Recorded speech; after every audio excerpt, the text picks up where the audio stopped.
सर्वेभ्यः नमो नमः। अहम मोनिका तालियान। आज के वीडियो में कक्षा 9 की सैमोसी पुस्तक के चतुर्थ पाठ चौथे पाठ का अध्ययन करेंगे। पाठ का नाम है कल्पतरु।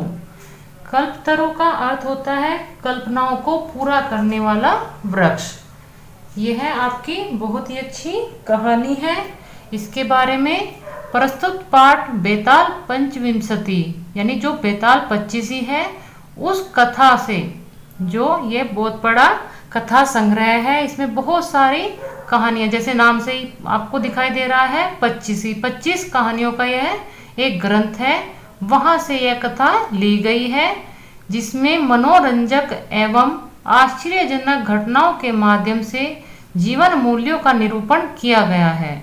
इस कथा में जीमूतवाहन अपने पूर्वजों के काल से गृह उद्यान यानी जो घर का बागीचा था उसमें आरोपित कल्प वृक्ष से सांसारिक द्रव्यों को न मांगकर संसार के प्राणियों के दुखों को दूर करने का वरदान मांगता है, क्योंकि धन तो पानी की लहरों के समान चंचल है।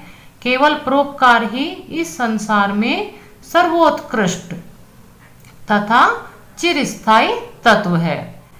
इस पाठ में जो यहाँ पर हिंदी में लिखा हुआ है इसका अर्थ है कि इस संसार में जो सांसारिक द्रव्य आपके होते हैं, जिन साधनों को हम प्रयोग करते हैं वो सभी द्रव्य में आते हैं। धन दौलत, आपके वाहन सुख, या उस समय जो राजा के लिए होता था राज्य का वृद्धि होना आदि, ये सभी सांसारिक द्रव्यों की संज्ञा में आते हैं।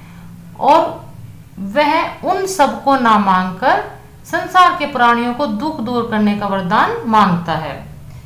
जीमूतवाहन के विचारों में धन पानी की लहरों के समान चंचल है। इसका अर्थ है कि धन तो आता है और चला जाता है, नश्वर है, कभी अपने पास रहेगा कभी नहीं रहेगा।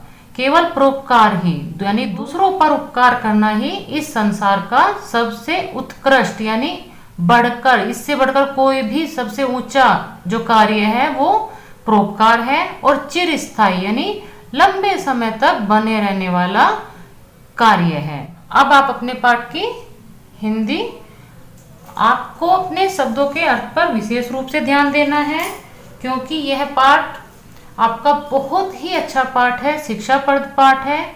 और इस पाठ में जो आपके शब्द आए हैं वो कुछ क्लिष्ट हैं, सामान्य रूप से हम उनका प्रयोग नहीं करते हैं। तो आप अपने शब्दों के अर्थ पर और अपनी कहानी पर विशेष रूप से ध्यान दीजिए। अस्ति हिमवान नाम सर्वरतन भूमि नगेंद्रः। अस्ति माने है हिमवान। हिमवान हिमालय के लिए प्रयोग होता है। नाम माने नामक। सर्वरतन सभी रत्नों से भरा हुआ। भूमि नगेंद्रः भूमि इस पृथ्वी पर, नगेंद्रः राजा। जो पर्वतों में राजा हिमालय है वह सभी रत्नों से भरा हुआ है। तस्य सानो ऊपरी विभाति कंचनपुरम नाम नगरम। तस्य माने उसके, उस हिमालय के। सानो का अर्थ है पर्वत, ऊपरी माने ऊपर, विभाति सुशोभित होता है। कंचनपुर नाम का नगरम यानी नगर। उस हिमालय पर्वत के ऊपर सुशोभित होता है कंचनपुर नाम का नगर। तत्र जीमूत केतुरिति श्रीमान विद्याधरपति वस्ति सम। तत्र माने वहां, यहाँ पर तत्र कंचनपुर जो नगर है उसके लिए प्रयोग हुआ है। जीमूत केतुरिति, जीमूत केतु इस प्रकार के, श्रीमान सौभाग्यशाली, विद्याधरपति जो विद्वानों के स्वामी है, वस्ती सम रहते थे। यहाँ पर बताया गया है कि कंचनपुर नगर में जीमूत केतु इस प्रकार के जो विद्वानों के स्वामी थे वह रहते थे। तस्य गृह उद्याने कुल कर्मागतः कल्पतरुः स्थितः। तस्य माने उनके, यहाँ पर जो तस्य आया है वह जीमूत केतु के लिए प्रयोग हुआ है कि उन जीमूत केतु के गृह उद्याने घर के बागीचे में कुल कर्मागतः कुलक्रम आगता होता है बेटा जो पुराने समय से वंश दर वंश या पीढ़ी दर पीढ़ी कुल परंपरा से कल्पतरु एक कल्पतरु नामक वृक्ष। कल्पतरु का मैंने आपको अर्थ बताया है कि जो सभी इच्छाओं को या कामनाओं को पूर्ण करता है। स्थितः माने स्थित है। उन जीमूत केतु के घर के बागीचे में कुल परंपरा से कल्पतरु नामक एक वृक्ष स्थित है। सह राजा जीमूत केतु तम कल्पतरुम आराध्य तत्प्रसादात च बोधिसत्वांश संभवम जीमूत वाहनम नाम पुत्रम प्राप्नोत। सह राजा जीमूत केतु, उस राजा जीमूत केतु ने तम माने उसकी, कल्पतरुम का अर्थ है, ये उसका विशेषण है कि उस कल्पतरु वृक्ष की आराधना करके च माने और तत्प्रसादात उनके प्रसाद से बोधिसत्व अंश संभव, बोधिसत्व का अंश से उत्पन्न यानी बुद्धत्व को प्राप्त करने की क्षमता रखने वाले जीमूत वाहन नाम यानी नामक पुत्रम माने पुत्र को प्राप्त किया। यहाँ पर बताया गया है कि उस राजा जीमूत केतु ने उस कल्पतरु की आराधना की और उनके प्रसाद से यानी उनके वरदान से जो बोधिसत्व व्यक्तित्व वाले जीमूत वाहन नामक पुत्र को प्राप्त किया। सह महान दानवीरः सर्वभूता अनुकंपी च आभवत। सह माने वह महान दानवीर, बहुत ही दानी और सर्वभूत यानी सभी पर, सर्वभूत का अर्थ होता है सभी प्राणियों पर। अनुकंपी का अर्थ है दया दिखाने वाले या अनुकंपा करने वाले। चा माने और आभवत माने हुए। जो जीमूतवान है वो बहुत ही बड़े दानवीर और सभी प्राणियों पर दया करने वाले हुए। तस्य गुणै प्रसन्नाः स्वसचिवैश्च प्रेरिताः राजा कालेन संप्राप्य यौवनं तं यौवराज्ये अभिषेक्तवान्। तस्य गुणै यानी उनके गुणों के द्वारा, तस्य से अर्थ है जो जीमूत वाहन है उनके गुणों से, प्रसन्नाः खुश हुए, स्वसचिवैश्च स्व का अर्थ होता है अपने, सचिव माने मंत्री, च माने और अपने मंत्रियों से प्रेरित होकर, क्योंकि वो इतने अच्छे थे व्यक्तित्व में, बहुत बड़े दानवीर भी हुए हैं, सभी प्राणियों पर दया भी दिखाते थे, तो उनके मंत्रीगण भी उनको कहते थे कि इनका यथा समय राज्याभिषेक कर देना चाहिए। तो जो जीमूत केतु थे वो अपने मंत्रियों से प्रेरित होकर राजा कालेन संप्राप्य यौवनम, राजा ने कुछ समय के बाद, जब राजा से उनके मंत्रियों ने कहा कि जीमूत वाहन इतने अच्छे हैं, तो उन्होंने कुछ समय के बाद युवराज का, जब वो यौवन को प्राप्त हो गए, संप्राप्य यौवनम यानी यौवन को प्राप्त हुए, तब माने उनको यौवराज्य अभिषेक्तवान, युवराज, क्योंकि उनका युवराज पद पर अभिषेक होना था, जीमूत वाहन को युवराज पद पर उन्होंने नियुक्त किया। यौवराज्ये स्थितः सः जीमूत वाहनः कदाचित् हितैषी भी पितृमंत्री भी उक्तः। युवराज्य यानी यौवराज के पद पर स्थित हुए उस जीमूत वाहन से कदाचित एक बार हितैषी भी, जो हित को चाहने वाले हैं, उन मंत्रीगणों ने, पितृमंत्री भी उक्त यानी जो उनके पिता के भी हितैषी थे, ऐसे मंत्रीगणों ने उनसे कहा युवराज कि हे युवराज, यो अयम सर्वकामदाः कल्पतरुः तव उद्याने स्थितः सह तव सदा पूज्य। यो अयम, यो माने जो, अयम माने यह, जो यह सर्व कामदाः सभी कामनाओं को पूर्ण करने वाला है, कल्पतरु। कल्पतरु नाम का तव उद्याने आपके बागीचे में स्थित है। सह तव वह आपके द्वारा सदा पूज्य हमेशा पूजनीय होना चाहिए। जो मंत्रीगण उस राजा का हितैषी था, उनके पिता का भी हितैषी था। उस मंत्री ने एक बार जीमूतवाहन से कहा कि हे युवराज, आपको जो यह सब कामनाओं को पूर्ण करने वाला कल्पतरु आपके बागीचे में स्थित है, इसकी हमेशा पूजा करनी चाहिए। अस्मिन् अनुकूले स्थिते शक्रो अपि न अस्मान् बाधितुं शक्नुयात् इति।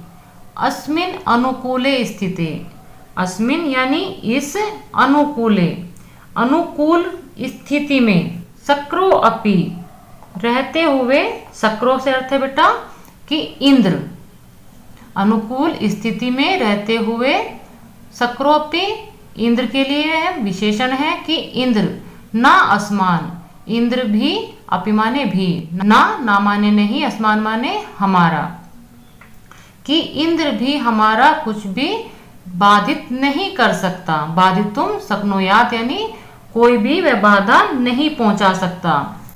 आप इसकी हिंदी दोबारा कर लीजिए क्योंकि यह थोड़ा सा कठिन चैप्टर है। सभी रत्नों से भरा हुआ इस भूमि पर पर्वतों का राजा हिमालय है। उस हिमालय पर्वत के भी ऊपर कंचन नामक एक नगर है। उस कंचन नामक नगर में जीमूतकेतु, जो विद्वानों का भी स्वामी है, ऐसा जीमूतकेतु रहते थे। उनके बागीचे में पीढ़ी दर पीढ़ी वंश क्रम अनुसार यानी उनके दादा परदादा न जाने कितने लंबे समय से एक कल्पतरु नामक पेड़ स्थित था। कल्पतरु का अर्थ मैं आपको बार बार बता रही हूँ कि सभी इच्छाओं को पूर्ण करने वाला। उस राजा ने, जो जीमूतकेतु राजा हुए हैं, उन्होंने कल्पतरु की आराधना की, उनसे वरदान प्राप्त किया और बोधिसत्व का अंश जैसे उनमें ही समाहित हो, ऐसे जीमूतवाहन पुत्र को प्राप्त किया। जो जीमूतवाहन उनके पुत्र हुए वह बहुत ही दानवीर और सभी प्राणियों पर कृपा करने वाले यानी अनुकंपा करने वाले थे। उनके गुणों से और अपने जो मंत्रीगण थे उनसे प्रेरित होकर समय के साथ, जब समय आया, युवराज ने यौवन को प्राप्त किया तो उनका युवराज पद पर राज्य अभिषेक किया गया। युवराज पद पर स्थित होने पर उन जीमूतवाहन को कुछ हितैषी यानी हित चाहने वाले मंत्रीगणों ने कहा कि हे युवराज, यह जो सभी कामनाओं को पूर्ण करने वाला कल्पतरु वृक्ष आपके बागीचे में है, वह आपके द्वारा सदा पूजनीय होना चाहिए, क्योंकि इनके रहते हुए, कल्पतरु के रहते हुए अनुकूल स्थिति में भी इंद्र भी हमारा कुछ भी नहीं कर सकते, यानी कुछ भी वो बाधा नहीं पहुंचा सकते, यानी इंद्र भी हमारे इस राज्य में कोई बाधा नहीं पहुंचा सकते। आकारणेय तत् जीमूतवाहना अंतरः चिंतयत्। अकारणेय तत् यानी उनकी बातों को सुनकर, जीमूतवाहनः जीमूतवाहन, अंतरः चिंतयत् अंदर सोचते यानी मन में सोचते हैं। अहोबत ओहो, ईदर्शम अमर पादपम प्राप्य अपि पूर्वै पुरुषे अस्माकं तादर्शम फलम किम अपि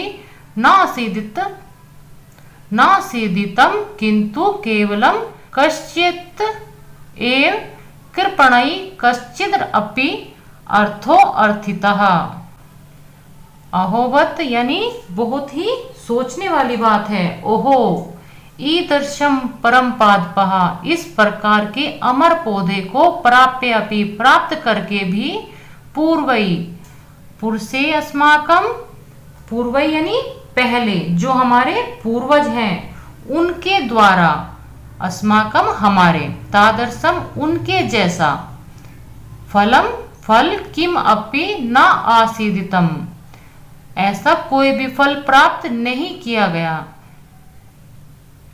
किंतु केवलम किश्चिद एव कर्पणै, किंतु कुछ कर्पणै यानी कंजूसों या लोभियों के द्वारा, कश्चिद अपि कुछ ही, अर्थोअर्थितः धन की इच्छा की गई। जीमूतवाहन को जब पता चलता है कि उनके बागीचे में ऐसा सभी इच्छाओं को पूर्ण करने वाला वृक्ष है, तो वो ये सुनकर सोचते हैं कि ओ, इस प्रकार का अमर पौधा प्राप्त करने के बाद भी हमारे पूर्वजों के द्वारा इस प्रकार का कोई भी फल प्राप्त नहीं किया गया कि वो फल अमर हो जाए। केवल कुछ लोभी जो उनके पूर्वज हैं, उन्होंने धन को ही मांगा है। अपने लोभ के कारण जो हमारे पूर्वज हैं, उनके द्वारा लोभवश केवल धन ही मांगा गया है। तद अहम अस्माद मनोरथम अभीष्टम साधयामि इति। तद अहम, तब तो, अहम माने मैं, अस्मात इससे, मनोरथम अभीष्टम मन की इच्छा जो अभीष्ट है, साधयामि पूरी करता हूं या सिद्ध करता हूं, इति माने इस प्रकार। यहाँ पर बताया गया है कि जीमूतवाहन को जब पता लगता है कि उनके बागीचे में ऐसा वृक्ष है जिससे हर इच्छा पूरी हो सकती है, तो वह सोचते हैं कि हमारे पूर्वजों के लोभवश केवल धन ही मांगा गया है, कभी भी अमर फल या जो लंबे समय तक सबके लिए भलाई हो, ऐसा कोई भी वरदान नहीं मांगा गया है। तब तो मैं इससे ऐसा अभिष्ट जो सभी के लिए कल्याणकारी हो, ऐसा कुछ मांगता हूँ। एवं अवलोच्य सहा पितुर अंतिकम आगच्छत।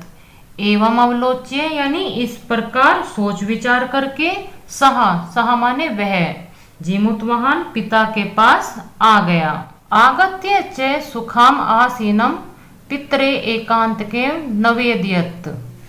आगत्य च माने और, आगत्य माने आकर, सुखम आसीनम सुख पूर्वक बैठकर, पितराम एकांतम पितरम एकांत के पिता को एकांत में बैठे हुए से निवेदित निवेदन करता है। तात की हे तात पिताजी, त्वम तु जानसि एव यद अस्मिन् संसार सागरे अशरीरम इदम सर्वम धनम विजीव चंचलम।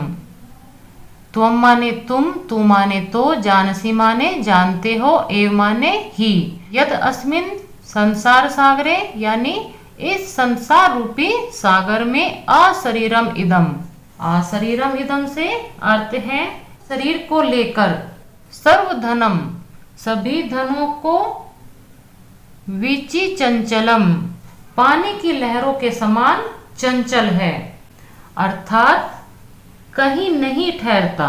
एकहा परोपकारः एव अस्मिन् संसारे अनश्वरः यो युगांत पर्यंतम यशः परसुते।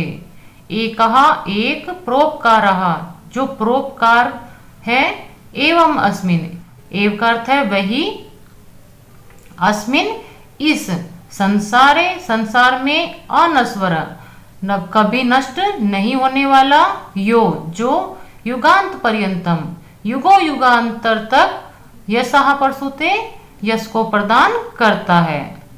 यहाँ पर बताया गया है कि ये सब जानकर कि उनके बागीचे में कल्पतरु नामक पेड़ है, वह उससे कोई भी इच्छा मांग सकता है और वह उसको पूर्ण कर देगा।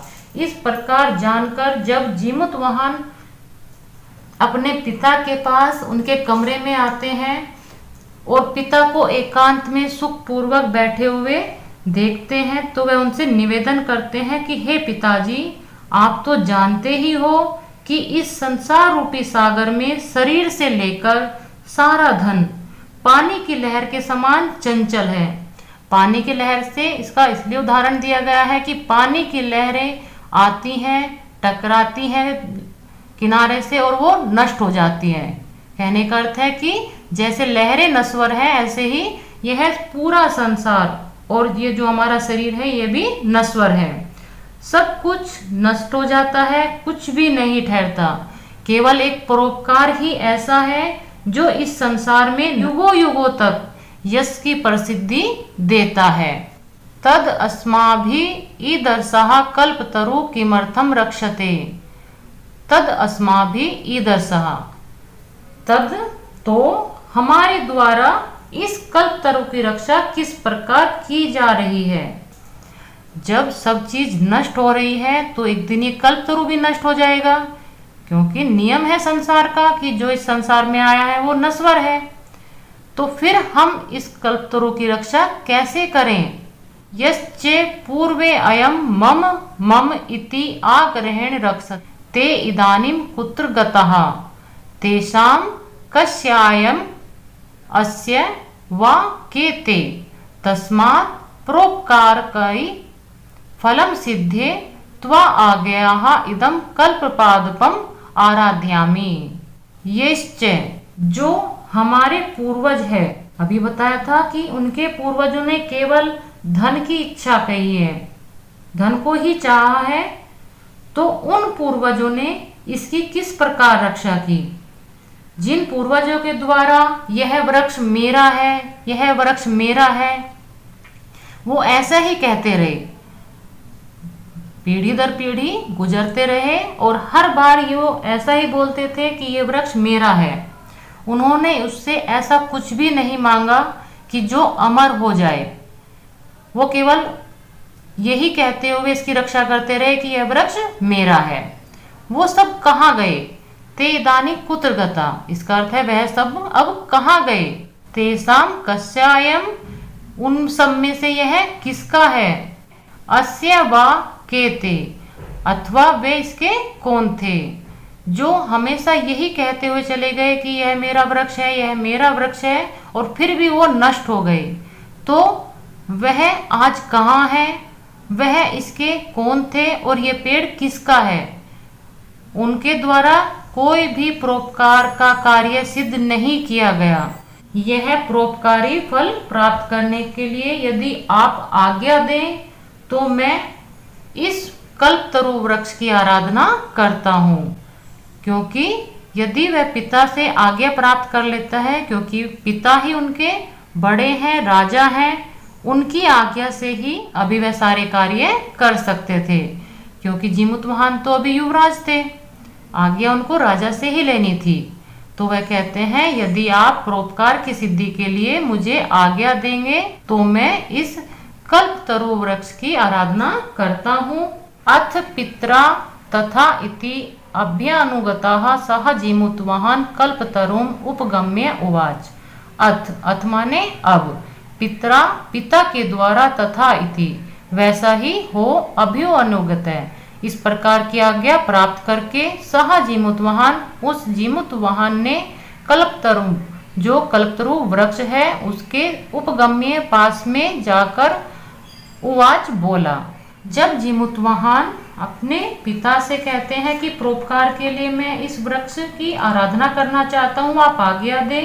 इसके बाद पिता के द्वारा वैसा ही करो, जैसा आप चाहते हो वैसा करो, ऐसी आज्ञा प्राप्त करके जीमूतवाहन उस कल्पतरु के पास जाकर बोले देव कि हे देव, तुव्या अस्माद् पूर्वेषाम् अभीष्टाः कामा पूरिताः तन्मे एकमेव कामम पूर्य, कि आपके द्वारा मेरे पूर्वजों की सभी कामनाएं पूरी की गई हैं, तब आप मेरी भी एक कामना पूर्ण कीजिए। यथा पृथ्वीम अदरिद्रता पश्यामि तथा करोतु देव इति।